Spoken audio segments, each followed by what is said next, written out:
My daughter invited me to Thanksgiving dinner yesterday, the first words she has spoken to me in 30 years. Her voicemail was sweet as honey. Mama, I have been thinking about you so much lately. I heard about your good fortune, and well, maybe it is time we put the past behind us. Kenneth and I would love to have you join our family for Thanksgiving this Thursday. The children are so excited to finally meet their grandmother. I played that message 3 times. Each time I found myself smiling just a little bit more.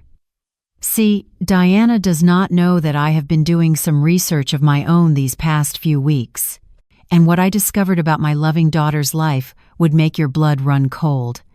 If you have ever been betrayed by family, you will want to hear how this ends. But let me start at the beginning. 30 years ago, my daughter Diana made me a choice. Get a respectable job or stay out of her life forever. I was 52 then. Had been running Reynolds Beauty Salon on Auburn Avenue for 25 years. Nothing fancy, but it kept food on the table and paid for Diana's college education at Spelman. Every penny of that $68,000 degree came from these hands. Hands that washed hair, braided extensions, pressed and curled for 4 decades. But Diana had married Dr. Kenneth Carter, surgeon, fresh out of residency, big house in Buckhead, country club membership, the whole package. And suddenly, having a hairdresser for a mother did not fit the image she was building. I remember that conversation like it was yesterday. She came to the salon wearing a $3,000 suit, would not even sit in one of my styling chairs because she might get hair on her clothes. Mama, I need you to understand something. Kenneth's colleagues, the people we socialize with, they have certain expectations. I have worked too hard to build this life to have it undermined by. She paused, looking around my salon like it was beneath her. By this is who I am, Diana. This is who raised you. Well, you need to become someone else. Get a job at a department store or a hotel, something with benefits and a uniform. Or, she checked her manicured nails. Maybe it is better if we keep our distance until you figure it out. I told her I was proud of my work. Told her these hands had styled hair for thousands of women, helped brides look beautiful on their wedding days, made women feel confident when they walked out my door, never overcharged a customer in my life. She laughed, actually laughed. Mama, you do not understand. In my world, people judge you by what you do, and what you do is embarrassing. That was September 12th, 1993. The last real conversation we ever had. But I did not give up. Not right away. I started writing letters every month for the first year, then every few months, then just birthdays and Christmas. I kept a box in my bedroom closet, every letter dated and filed. When she moved, I tracked down the new address through old friends. When she hyphenated her name after marriage, I found her again. Every single letter came back marked return to sender. I tried calling. The numbers would work for a few months, then suddenly be disconnected. New numbers were always unlisted. I sent birthday cards for grandchildren I had never met. Jasmine, born in 2002. Marcus Jr., born in 2005. Wedding gifts when I heard through the grapevine that Diana had expanded her family. All returned. But here is the thing about running a salon for 40 years. You learn to keep records. You document everything. Appointments, payments, inventory. And I documented every single attempt to reach my daughter over 30 years. I kept them in a large cardboard box in my closet. Every returned letter organized by year in folders with neat labels written in my careful handwriting. 1994, 6 letters returned. 2001, birthday card and Christmas gift returned. 2010, graduation card for granddaughter returned. 30 years of rejection filed away like customer receipts. My husband Marcus used to beg me to stop trying. Patricia, she has made her choice. Do not keep hurting yourself like this. You are a strong woman. Let her go. But Marcus died 11 years ago, heart attack at 61, and Diana did not even know. How could she? We had not spoken in 19 years by then. I thought about telling her somehow. Thought she might want to know her father had passed.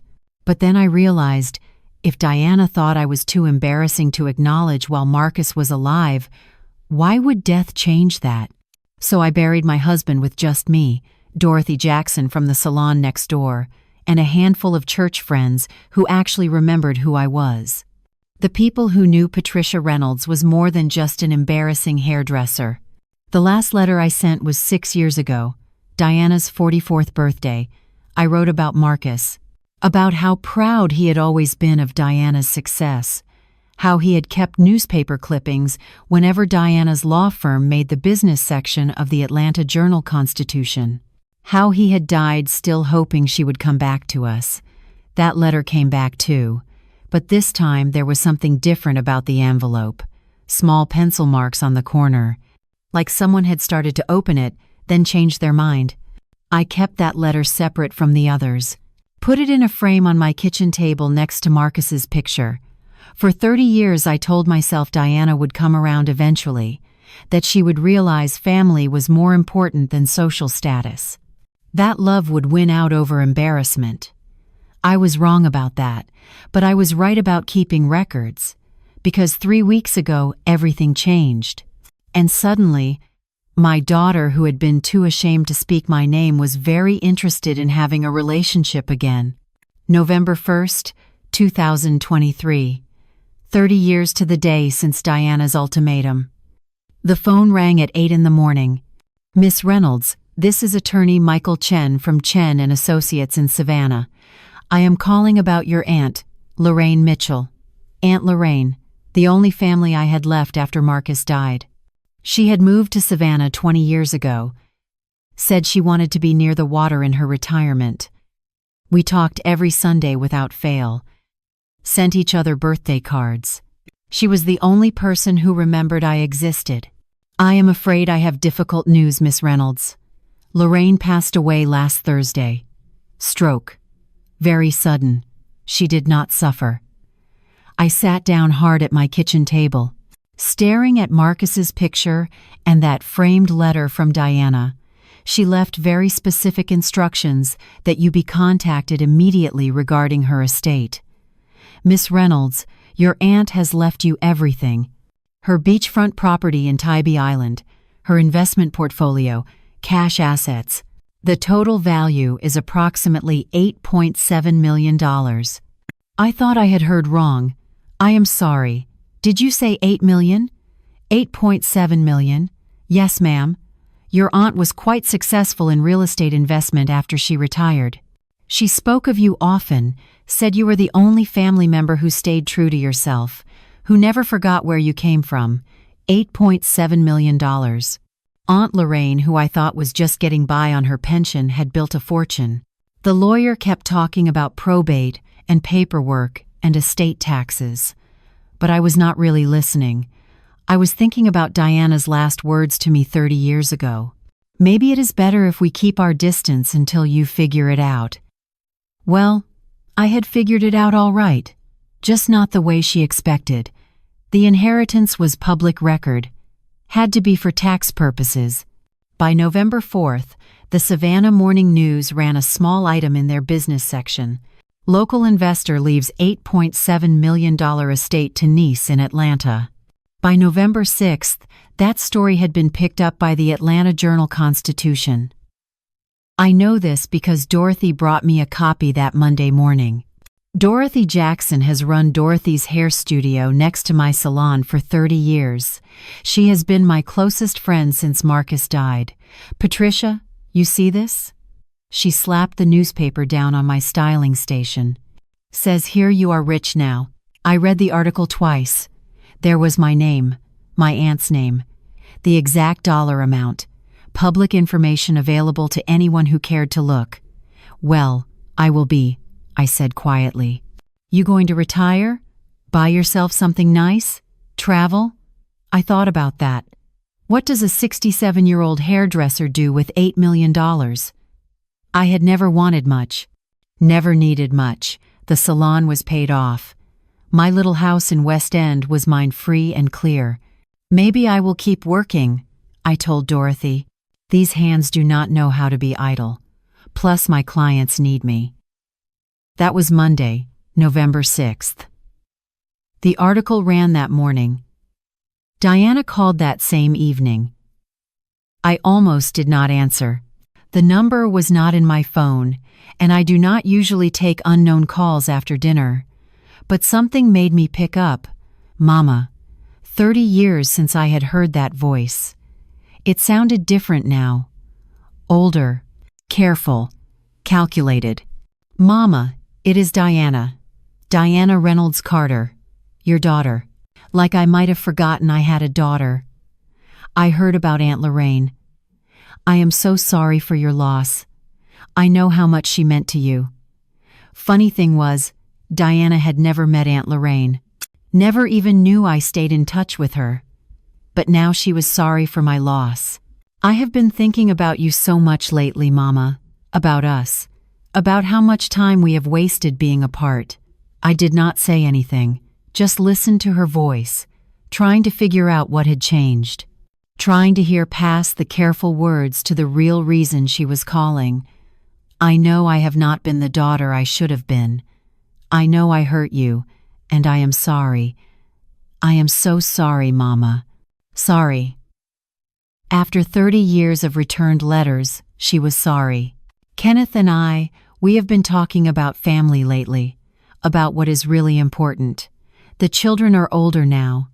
They are asking questions about their grandmother. They want to meet you. The children. My grandchildren. Jasmine, 21 years old. Marcus Jr., 18. Told God knows what about me for their entire lives. I was hoping maybe we could get together soon. Talk about things. Maybe you could come for dinner. That is real nice of you to call, Diana. So, you will think about it? About coming to visit? I will think about it. I love you, Mama. I have always loved you. After she hung up, I sat in my kitchen for an hour, staring at that framed letter. The one that came back marked return to sender 6 years ago. The one with those pencil marks like she had almost opened it. Dorothy came by around 9 that evening, found me still sitting there in the dark. Patricia, you look like you have seen a ghost. Close, I said. I heard from Diana. Dorothy's face went hard. She had watched me grieve the loss of my daughter for 30 years, watched me cry over returned letters, held my hand at Marcus's funeral when Diana did not even know her father had died. What did she want? I showed her the newspaper article, told her about the phone call, about Diana suddenly wanting to reconnect, about family being important now. Dorothy shook her head slowly. Patricia, that girl has not spoken to you since Bill Clinton was president. Now she hears you got money, and suddenly she loves you again. This is not love. This is greed. I knew she was right, but part of me, the part that had kept writing letters for 30 years, the part that still had hope, wanted to believe Diana meant it. What are you going to do? I am going to think about it real careful. Think about what? Dorothy's voice was sharp. That girl told you that you embarrassed her, that your life's work was beneath her. She let you bury your husband alone, let you grieve alone for 30 years. And now she calls because you got money? Patricia, do not let her hurt you again. But Dorothy, I said quietly, she is still my daughter, and you are still her mother. A mother she threw away like trash, a mother who was not good enough for her fancy buckhead life. Dorothy stood up and put on her coat. I love you like a sister, Patricia. But if you let that girl back into your life without knowing exactly what she has been up to for 30 years, you are a fool. And Patricia Reynolds is no fool. After Dorothy left, I went to my bedroom closet and pulled out that box. 30 years of returned letters. I spread them out on my bed, looking at the dates. The different addresses as Diana had moved up in the world. Each envelope told a story. The small apartment address from when she was starting her law career, the townhouse address when she married Kenneth. the Buckhead Mansion address when they had really made it big. Every address. Every returned letter marked return to sender in her handwriting, but I noticed something I had never paid attention to before. The postmarks. Some of those letters had been held for weeks before being returned, like someone had been debating whether to open them. Like Diana had been holding my letters in her hands, thinking about it, then choosing to send them back. That is when I realized Diana had been getting my letters all along. She just chose not to read them, chose to send them back, chose to keep me out of her life. This was not about shame. This was about choice. She had chosen her Buckhead life over her West End mother, chosen her country club friends over the woman who raised her, chosen status over family. For 30 years, she had made that choice over and over again. And now, 3 days after a newspaper article about my inheritance, she had chosen differently. The next morning, I made a phone call that would change everything. James Mitchell runs a private investigation business out of an office in Midtown. I had known James since before he went into police work, before he started his own business.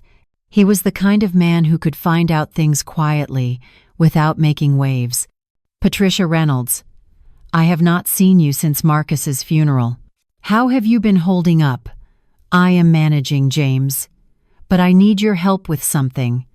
I told him about Diana's call, about the 30 years of silence, about my suspicions. I want to know what she has been telling people about me all these years. Her friends, her colleagues, people at that country club she belongs to.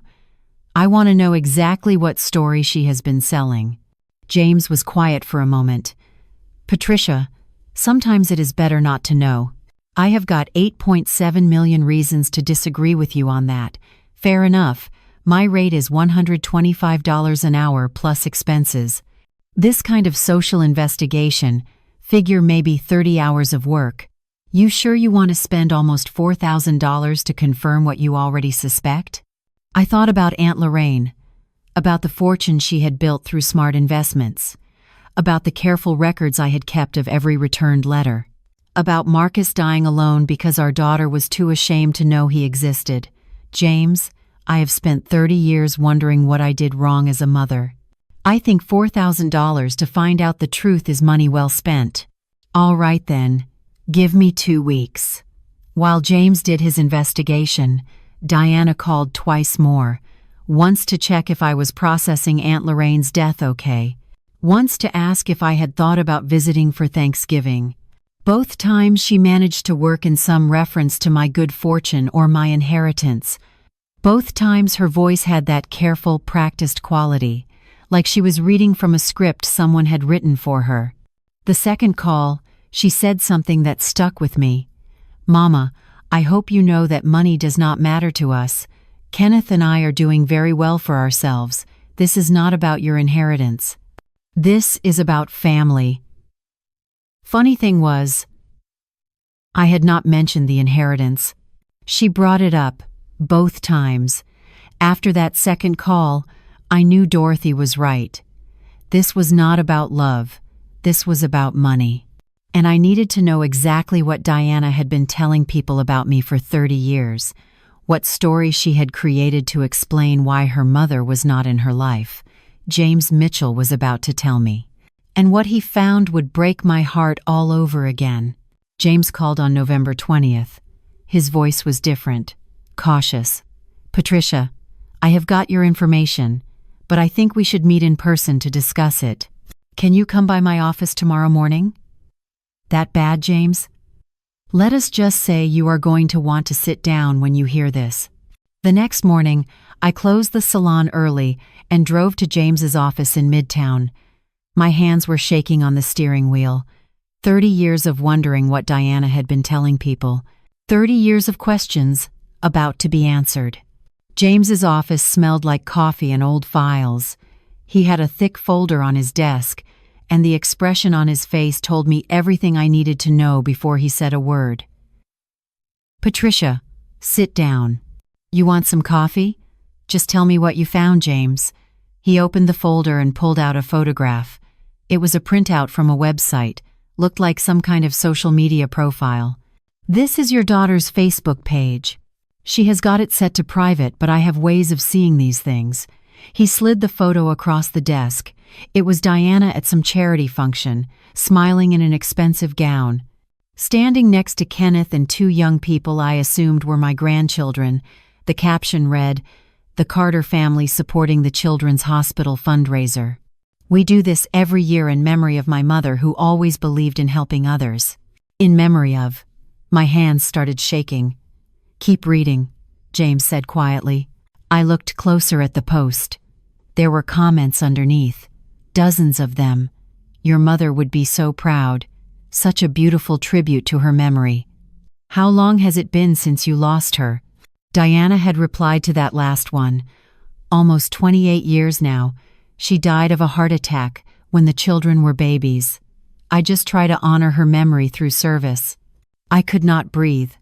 "She told people I am dead." "It gets worse, Patricia." James pulled out another paper. This is from the Buckhead Country Club newsletter. May 2018.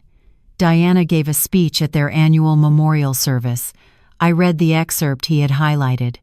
Diana Reynolds Carter spoke movingly about losing her mother at a young age and how it taught her to value every moment with family. "She was a hard-working woman who built her own business from nothing," Diana said.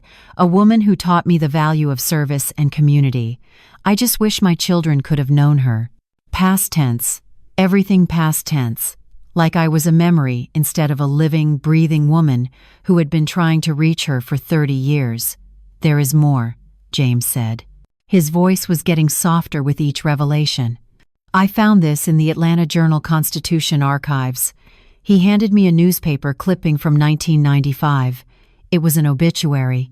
"Patricia Ann Reynolds, 54, of West End, died Tuesday, April 10th, in her home following a sudden heart attack. She is survived by her daughter Diana Reynolds Carter and son-in-law Dr. Kenneth Carter of Buckhead." Miss Reynolds owned and operated Reynolds Beauty Salon on Auburn Avenue for over 25 years. In lieu of flowers, the family requests donations be made to the American Heart Association. I read it 3 times. My own obituary, written by my daughter, published in the newspaper. "She killed me off, James. She wrote my obituary while I was alive." I could see notes in the margins. Corrections, changes. This was not something she had professionally done. She had written this herself, then typed it up, then sent it to the newspaper like I was actually dead. "The donation request is the kicker," James said. "I checked with the American Heart Association. They received exactly 1 donation in memory of Patricia Reynolds that year. $750 from Diana Reynolds Carter. She donated money to charity in my memory while I was alive, running my salon, washing hair, living my life, and she told the world I was dead." How many people know about this? James pulled out a thick stack of printed pages. "Best I can figure, she started telling people you were dead around 1995. 2 years after you stopped talking. It was gradual at first, just letting people assume when they asked about family, but over the years it became a full story. The heart attack, the tragedy of losing a mother young, how it shaped her charitable work. The country club, everyone there thinks you died 28 years ago. She has given at least 4 speeches about it.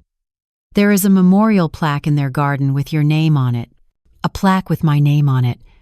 In a garden at a country club I have never been to, honoring the memory of a woman who is still alive. Her children," James continued gently, "Jasmine and Marcus Jr., they have been told their grandmother died of a heart attack before they were old enough to remember her. Jasmine wrote a school essay about it in 11th grade. The grandmother I never knew.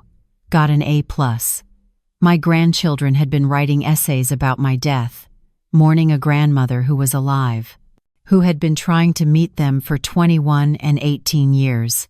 There is one more thing, Patricia." James pulled out his notebook. "I talked to some people who work at the country club, staff. People who hear everything but nobody pays attention to. Gloria Washington, She has worked there 18 years, serves at all the private events. She says Diana has been telling people lately that she is expecting a big change in her family situation. Something about new opportunities and blessings coming her way. When did this start? November 7th. Day after that newspaper article about your inheritance ran. The timeline was crystal clear. November 1st, Aunt Lorraine dies. I inherit $8.7 million. November 6th, story runs in the Atlanta paper. November 6th, Diana calls me for the first time in 30 years. November 7th, she starts hinting to her friends about blessings and opportunities. James, I need copies of everything. Already made them. He slid a second folder across the desk. This one was even thicker than the first. Patricia, what are you going to do with this? I stood up slowly, picked up the folder, held it against my chest like it was precious. Like it was proof of something I had needed to see for 30 years. I am going to accept my daughter's invitation to Thanksgiving dinner. And I am going to bring this folder with me. Patricia, think about what you are doing. These are powerful people. Diana's husband is a respected surgeon. She has connections all over Atlanta. You sure you want to go to war with people like that? I thought about Aunt Lorraine, about the $8.7 million she left me because I was the only family member who stayed true to myself, who never forgot where I came from, who never pretended to be something I was not. James, I have been dead for 28 years according to my daughter. I think it is time for a resurrection. What are you planning? I smiled. For the first time in weeks, it felt genuine. I am planning to have Thanksgiving dinner with my family, my daughter, my son-in-law, my grandchildren who think they have been mourning me since they were babies, and all of Diana's friends who have been honoring my memory at that country club for almost 3 decades. James looked worried.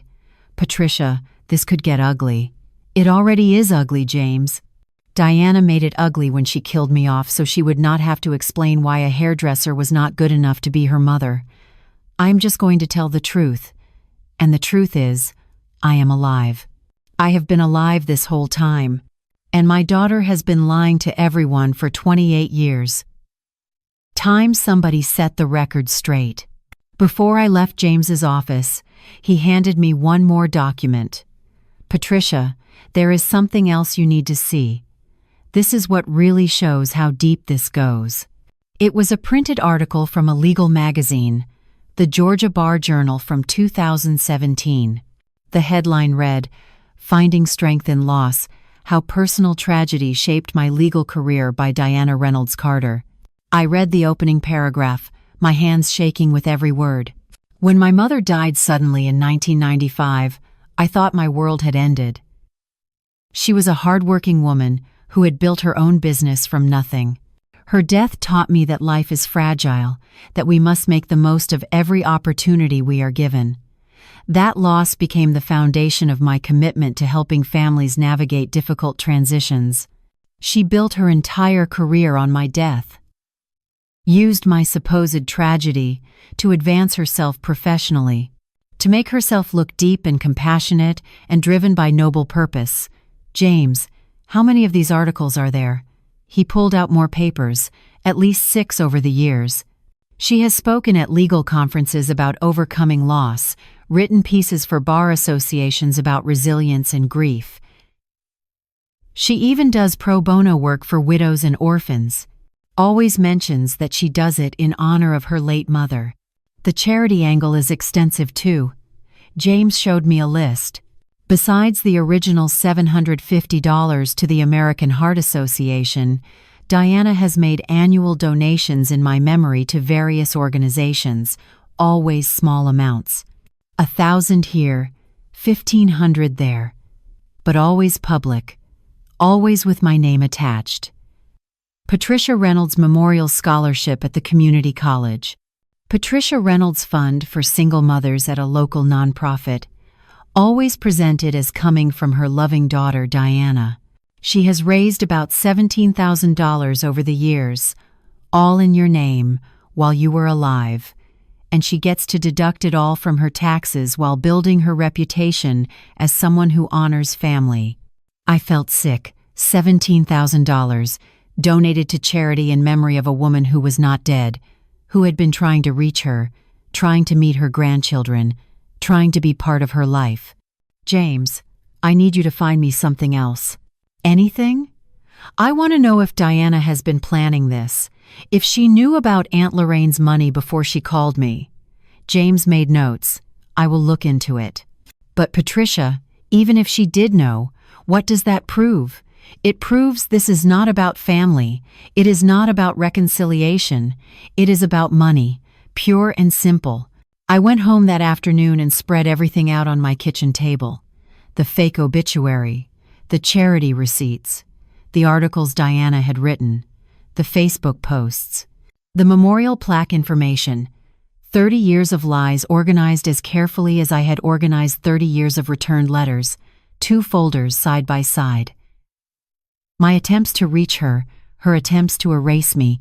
Dorothy came by that evening, took one look at the evidence spread across my table and sat down hard.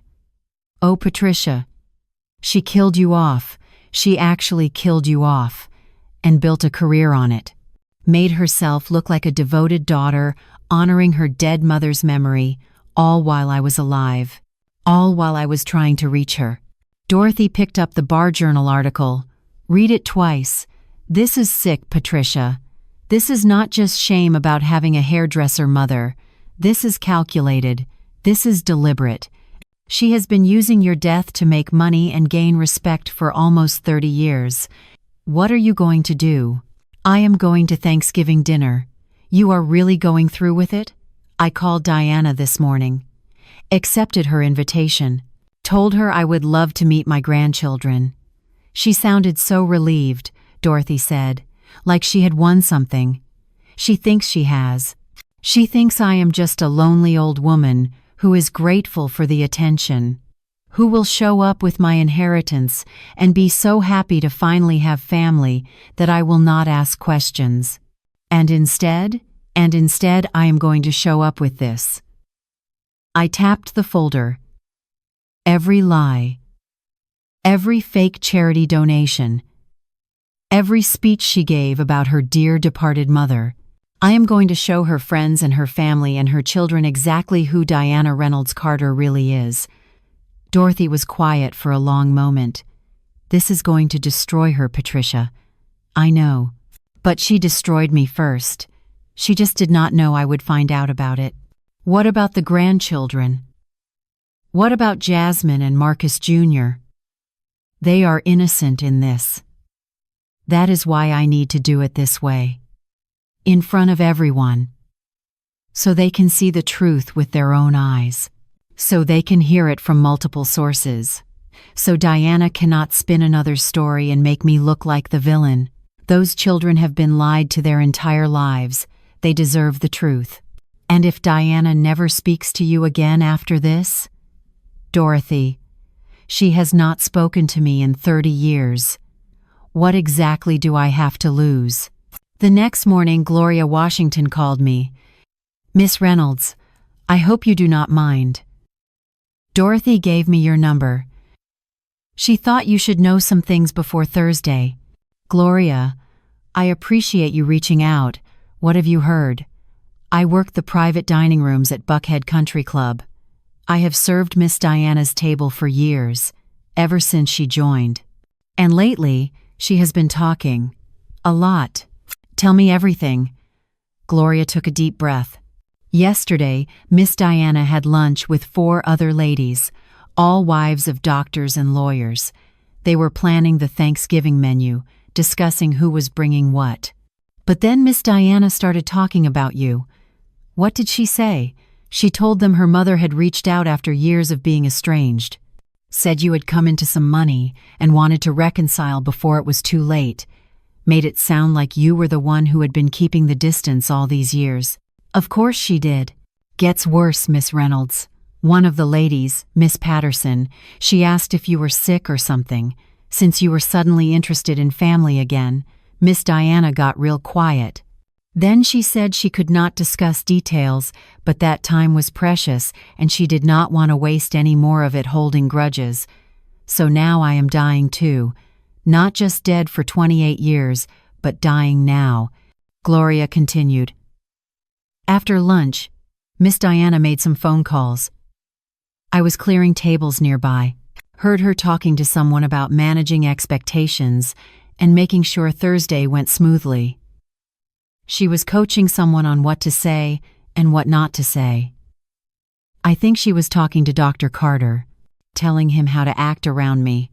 What story to tell? Gloria, thank you for this. There is one more thing. What is it?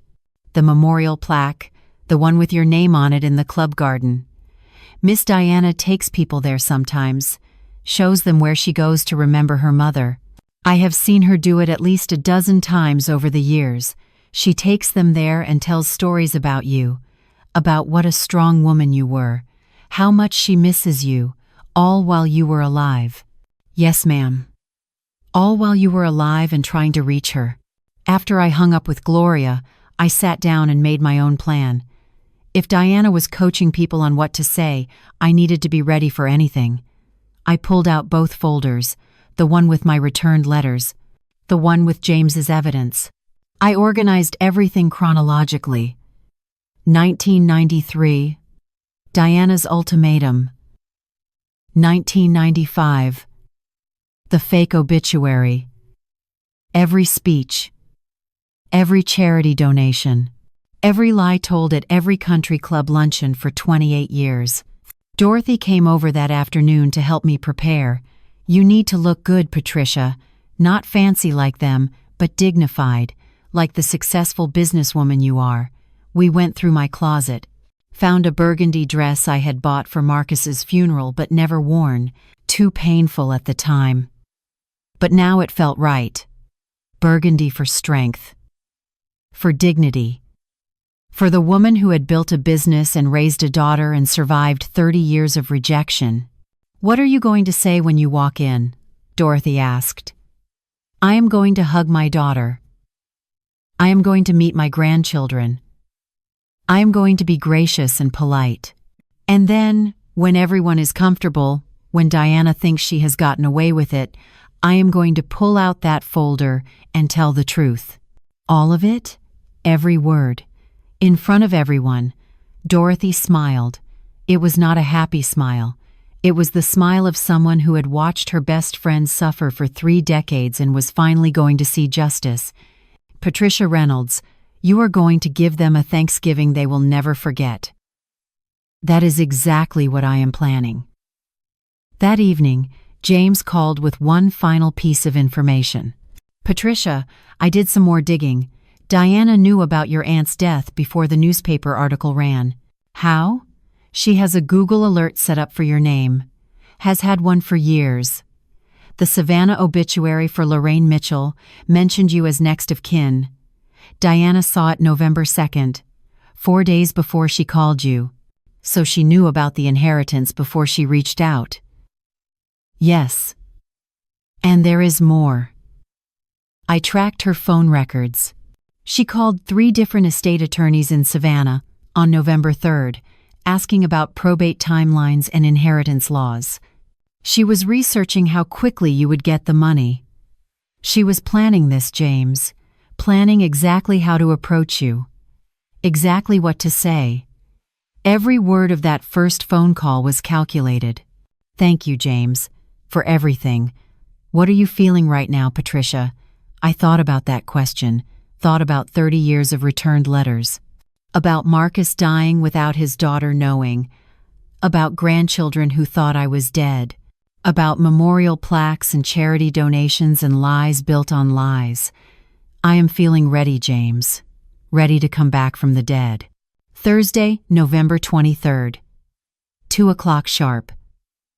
Dorothy and I pulled up to 1247 Cascade Heights Drive in my 15-year-old Toyota Camry. The circular driveway was already crowded with luxury cars. A Mercedes S-Class, a BMW X5, a Tesla Model X, a Lexus SUV. My Camry looked like it had wandered into the wrong neighborhood. You sure about this, Patricia? Dorothy asked one more time. Never been more sure of anything in my life. I patted the folder on the seat between us. Every lie documented. Every fake charity receipt. Every speech Diana had given about her dear departed mother. All organized and ready. Diana's house was everything I had expected. Colonial style, probably worth $3 million. Perfect landscaping. A front door that cost more than most people's cars. I wore my burgundy dress and my good pearls. The ones Marcus had given me for our 20th anniversary. Dorothy wore her Sunday best. We looked exactly like what we were. Two black women from West End walking into a Buckhead mansion. Diana answered the door wearing a cream cashmere sweater and diamond earrings that probably cost more than I made in 6 months. Mama. She threw her arms around me like we were in a movie. I am so happy you came. Over her shoulder, I could see the dining room full of people. 14 guests, just like she had said. Men in expensive suits, women in designer dresses. Everyone holding crystal wine glasses and looking like they had stepped out of a lifestyle magazine. Everyone. She is here. My mother is here. The room went quiet. Every face turned toward me with expressions I could not quite read. Curiosity, maybe. Confusion. Mama, I want you to meet some of our dearest friends. This is William Patterson, senior partner at Patterson & Associates. A tall man with silver hair stepped forward, extending his hand. Miss Reynolds, Diana has told us so much about you over the years. I shook his hand. I bet she has. And this is Dr. Raymond Martinez and his wife Linda. And the Hendersons, Paul and Margaret. And the Davises, Kenneth's colleagues from the hospital. Everyone, this is my mother, Patricia Reynolds. A woman in a black cocktail dress, Miss Henderson, I assumed, looked at me with wide eyes. Diana, I thought, did you not say your mother had passed away? Yes, well, that is a long story. Diana's laugh sounded forced. There was a misunderstanding, a miscommunication that lasted far too long. Miscommunication. That is what 28 years of returned letters was. That is what a fake obituary published in the newspaper was. Kenneth, come meet my mother. Dr. Kenneth Carter was exactly what I had expected. Tall, distinguished, expensive suit, confident handshake, the kind of man who had never done his own laundry. Miss Reynolds, it is a pleasure to finally meet you. Likewise, Dr. Carter. And these are our children, your grandchildren, Jasmine and Marcus Jr. Two young adults stepped forward, both looking uncertain. Jasmine had Diana's eyes, but something softer in her face. Marcus Jr. looked like his father, but with a gentleness Kenneth did not have. Hi, Grandma. Jasmine's voice was tentative, almost afraid. We have heard so much about you. Have you now? What kind of things have you heard? Before Jasmine could answer, Diana jumped in. Why don't we all move to the dining room? Dinner is ready, and I am sure everyone is starving. The dining room looked like something from a magazine. Crystal chandeliers, fine china, silver candlesticks. A centerpiece that probably cost more than my monthly salon revenue. 14 place settings around a table that could seat 20. They had seated me at one end of the table, guest of honor. Diana at the other end, Dorothy beside me, the grandchildren across from us. Mama, would you like to say grace? I looked around the table at 14 faces, all watching me. These people who had been hearing stories about me for decades, who had been honoring my memory, who thought they knew who Patricia Reynolds was. I would be honored. I stood up, folder on my lap hidden by the tablecloth. Every head bowed. Lord, thank you for this food, this family, and this opportunity to finally meet all the people who have been so important to Diana's life. Thank you for bringing us together on this day of Thanksgiving. And thank you for the chance to finally tell the truth after so many years. Amen. A chorus of amens around the table, but I noticed a few puzzled glances, references to finally telling the truth. What truth did I need to tell? As we ate, the conversation was polite, careful. People asked about my health, my plans for retirement, my thoughts on my good fortune. Diana kept steering the conversation away from anything too specific about our past. "Mama has always been so strong," she said when Miss Patterson asked about my work.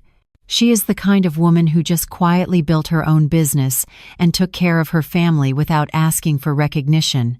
"What kind of business did you run, Miss Reynolds?" Mr. Henderson asked. Before I could answer, Diana jumped in again. She owned a beauty salon, very successful. A beauty salon. Not just any salon. Reynolds Beauty Salon on Auburn Avenue.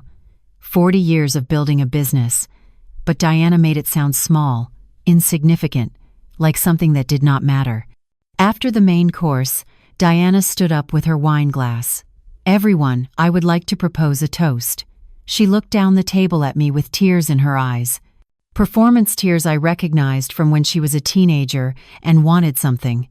To my mother, who has always been my inspiration and my hero. To second chances. To family. To the love that survives even when we are separated by time and misunderstanding. Everyone raised their glasses. To family. To second chances.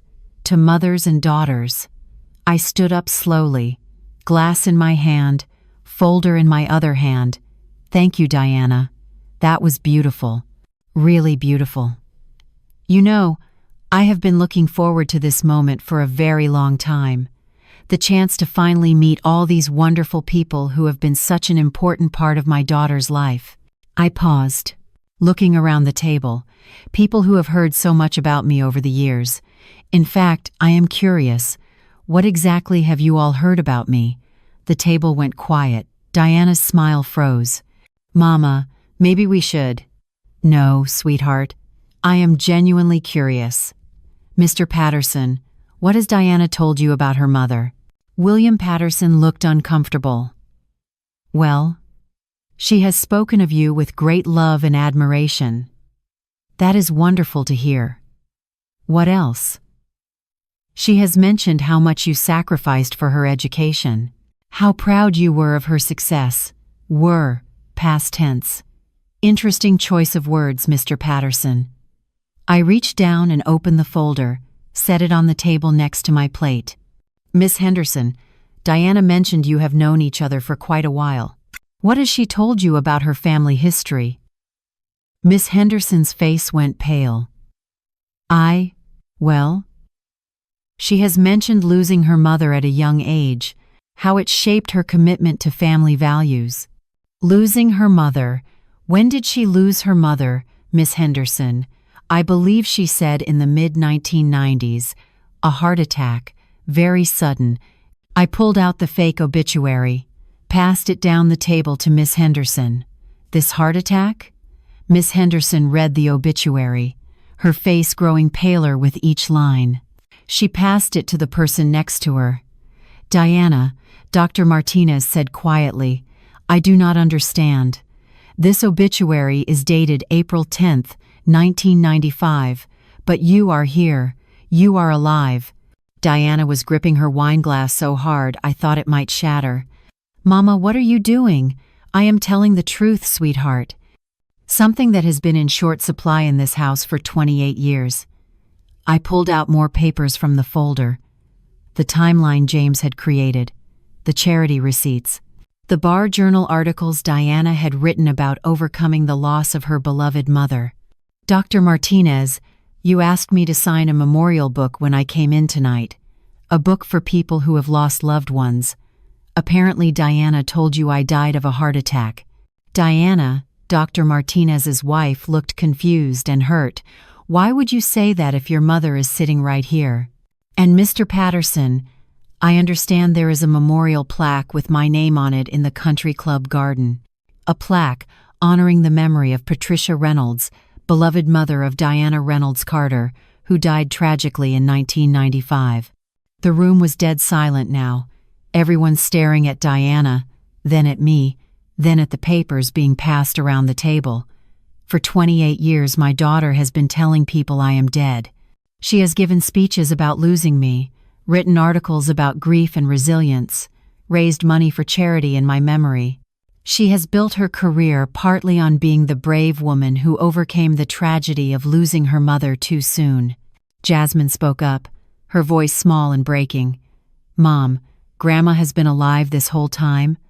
"The whole time, sweetheart. Alive and trying to contact your mother. Sending letters that came back marked return to sender. Making phone calls to numbers that got disconnected. Trying to send birthday presents that got returned." I pulled out the second folder from under my chair. The one I had brought from home. 28 years of returned letters. Every one of them kept, dated, organized by year. I spread some of them on the table. Look at the addresses. Look at the postmarks. 28 years of trying to be part of your lives while your mother told the world I was dead. Marcus Jr. picked up one of the letters, his hands shaking. "This is dated 2007. My 10th birthday. You tried to send me a present? Every birthday, baby. Every Christmas. Every graduation. All returned. All marked return to sender. In your mother's handwriting." Diana finally found her voice. It was sharp with panic and rage. "You do not understand. I had to protect my family. You were embarrassing. Your job, your lifestyle, it did not fit with the life I was building. So you killed me off," I said. It was easier than explaining why a hairdresser was not good enough to be your mother. The brutally honest confession hung in the air like smoke. Easier for who, Diana? Easier for you to build your reputation on my corpse? Easier to play the grieving daughter than admit you were ashamed of where you came from? Dorothy stood up from her end of the table. "I have known Patricia Reynolds for 30 years. She is one of the most decent, hardworking, honest women I have ever met. She built a successful business, raised a daughter alone after her husband died. And you people have been mourning her memory while she was alive and grieving the loss of her daughter. I think we should go," Miss Henderson said quietly, standing up. "No, please do not leave," I said. "This concerns all of you. You see, Diana called me 3 weeks ago. First time in 30 years. Want to guess why?" I pulled out the newspaper clipping about Aunt Lorraine's inheritance. November 6th, this story runs in the newspaper. November 6th, Diana calls me for the first time since she was 20 years old. Coincidence? I pulled out another document James had found. Diana set up a Google alert for my name years ago. She knew about my aunt's death on November 2nd, 4 days before the newspaper article. She called estate attorneys in Savannah asking about inheritance timelines on November 3rd. She was planning this whole reconciliation, calculating exactly how to approach me. Every word of that first phone call was carefully rehearsed. Diana was crying now, but they were not tears of remorse. They were tears of humiliation and rage. "You had no right to come here and destroy my life." "Your life, Diana? You have been living off my death for 28 years. You donated $17,000 to charity in my memory, made speeches at your law firm about how losing your mother shaped your career, took your friends to a memorial garden to show them where you honor my memory." I stood up and pulled out a check I had written that morning. $8.7 million made out to the American Heart Association, the same charity you donated $750 to in 1995 in my memory. I held up the check for everyone to see. I am donating every penny of my inheritance to help fund research and support for families dealing with real loss, real grief. Not the fake grief my daughter performed for 3 decades. In memory of all the mothers and grandmothers whose children actually mourned them, whose grandchildren actually knew them, whose families did not erase them because they were embarrassed. The silence in that room was deafening. Diana, you had 30 years to have a mother. You chose status over family. You chose Buckhead over West End. You chose your country club friends over the woman who raised you. That door is permanently closed now. I packed up my folders, Dorothy beside me. Jasmine, Marcus Jr., you are welcome to contact me if you ever want to know who your grandmother really was, but understand this. I will never again pretend to be dead for anyone's convenience.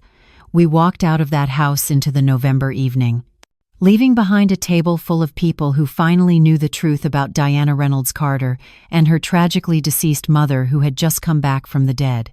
The fallout was swift and thorough. By Friday morning, Dorothy heard from Gloria at the country club that 5 families had called to cancel their holiday party reservations. By Sunday, the story was all over Buckhead and West End. The woman who faked her mother's death for 28 years, exposed at her own Thanksgiving dinner. Dr. Martinez called me Tuesday morning. Miss Reynolds, I owe you an apology.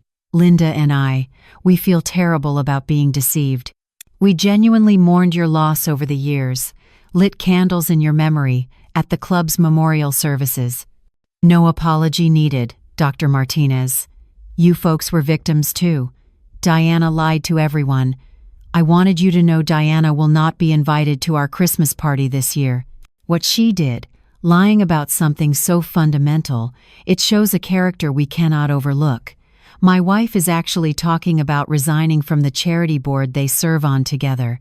Kenneth Carter filed for legal separation on November 30th. According to Gloria's sources at the club, he told colleagues he could not stay married to someone who had built their entire social life on such an elaborate lie. That the memorial plaque with my name on it, the speeches Diana had given, the charitable donations, all of it made him complicit in a deception he had not even known about. The charity donation made the newspapers. Atlanta businesswoman donates $8.7 million inheritance to American Heart Association.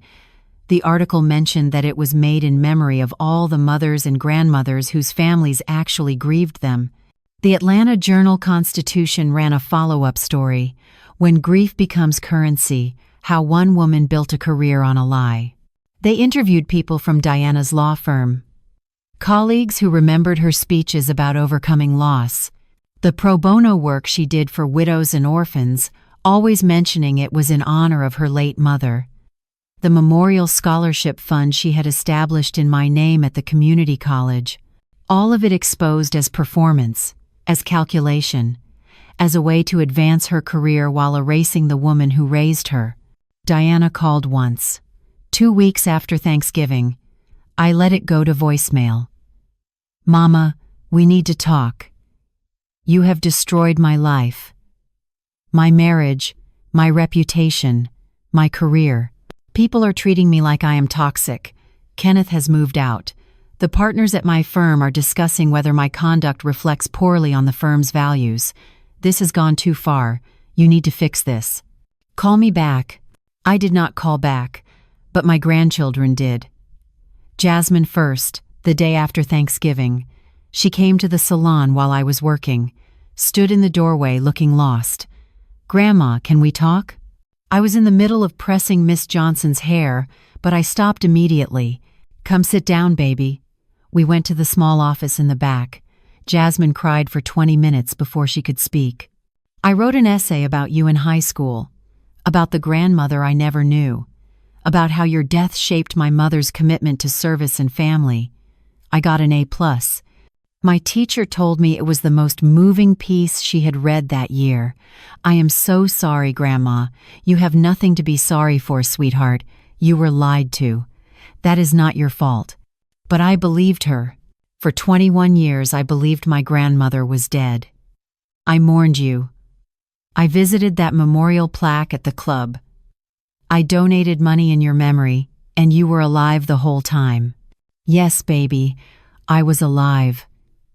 Running my salon, trying to reach you and your brother, sending letters and gifts that your mother sent back. Why would she do that? Why would she tell us you were dead? I thought about how to answer that.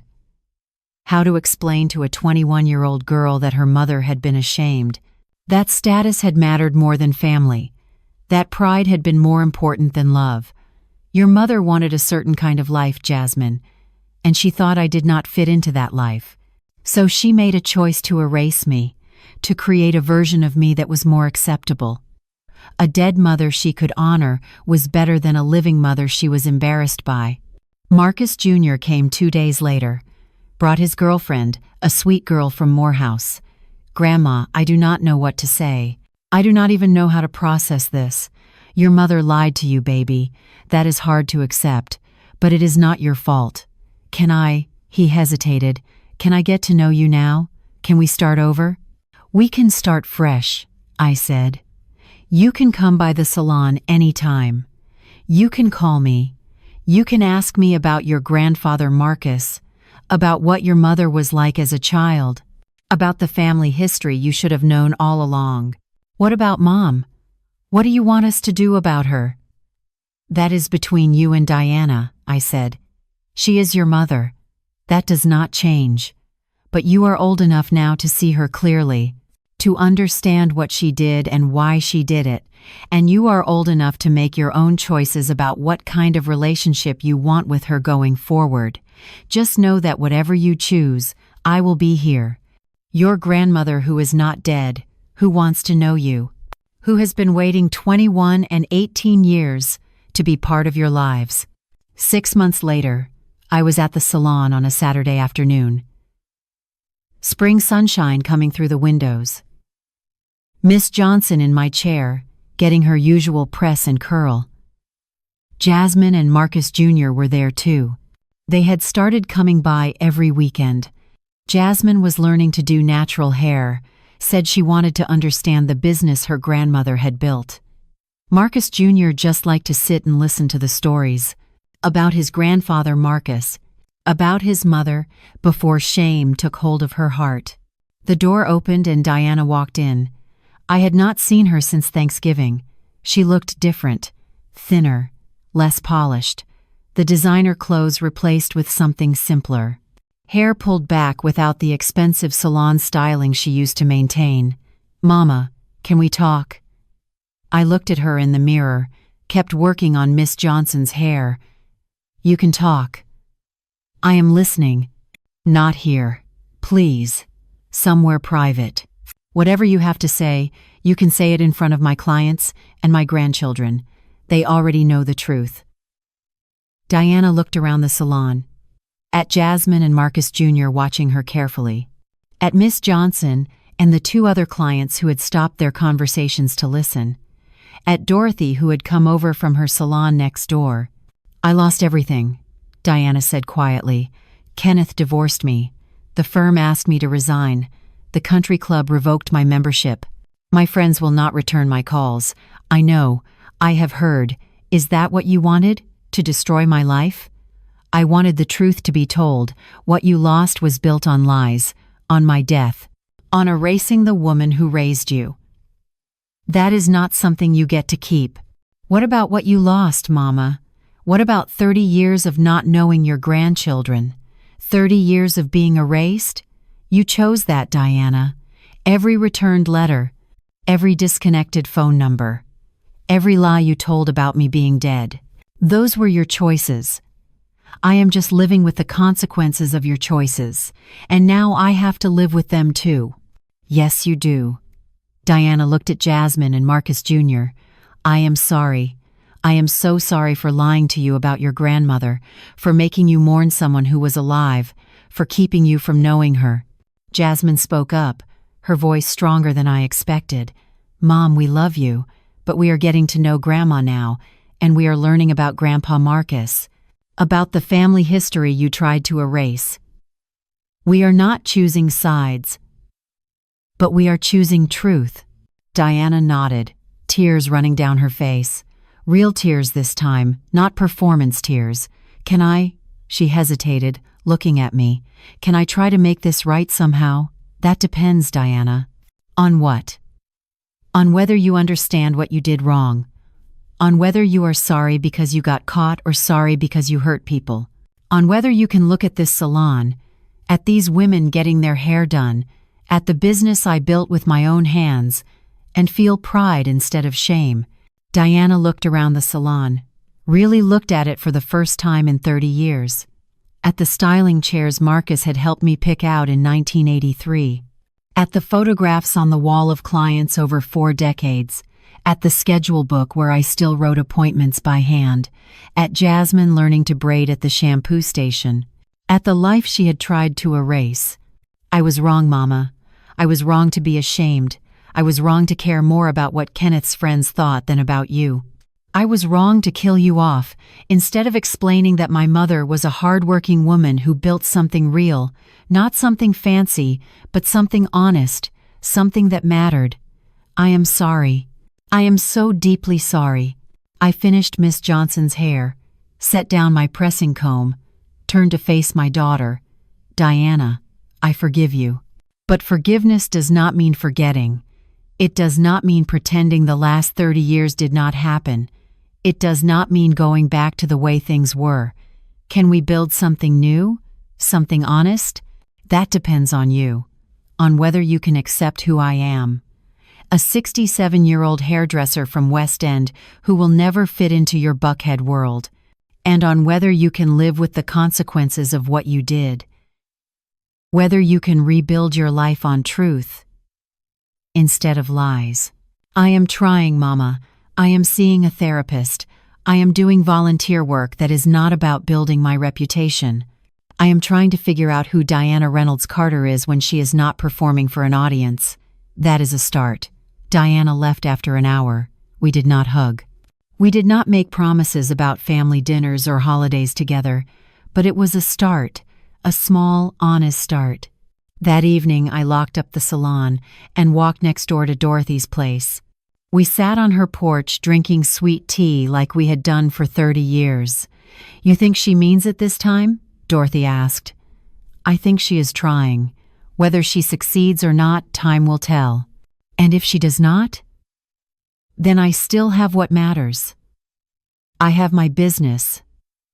I have my grandchildren who know the truth now. I have friends who never asked me to be anything other than who I am. I have 30 years of returned letters that prove I never gave up, and I have my dignity back. The $8.7 million was gone, donated to the American Heart Association in memory of all the mothers whose children actually mourned them. But I did not need it.